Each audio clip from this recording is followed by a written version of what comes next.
اللہم صلی علی محمد وعلی آلہ واصحابہ وبارک وسلم۔ جمعۃ المبارک ہے۔ آج حضور علیہ الصلاۃ والسلام کی بارگاہ کے آداب کے حوالے سے ایک اہم بات عرض کروں گا۔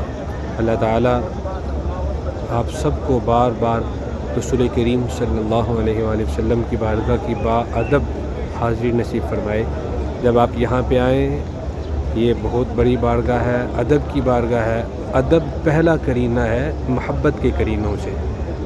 ہم حضور سے محبت کرتے ہیں تو ہمیں حضور کا ادب بھی کرنا ہوگا۔ یہاں پہ آئیں، یہاں پہ جیسے ہی آپ حرم میں داخل ہو، خاص طور پہ مسجد نبوی علی صاحبہ الصلاۃ والتسلیم میں داخل ہوں تو کوشش کریں کہ ننگے پاؤں ہو جائیں، اور اگر نہیں ممکن، کوئی تکلیف ہے، کوئی ایشو ہے، تو آپ اگر شوز پہننا چاہیں پہنیں، لیکن یہ ہے کہ جیسے ہی نماز سے فارغ ہو کے باہر نکلتے ہیں نمازی حضرات، وہ جوتا نیچے پھینکتے ہیں، وہ عمل بہت تکلیف دہ ہے۔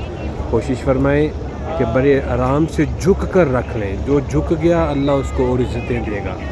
تو یہ آج الحمدللہ ہم نے یہ کوشش کی ہے کہ یہ سلسلہ شروع کریں کہ حضور علیہ الصلاۃ والسلام کی بارگاہ کے آداب اور مسجد نبوی علی صاحبہ الصلاۃ والتسلیم کی بارگاہ کے جو آداب ہیں وہ عرض کیے جائیں گے۔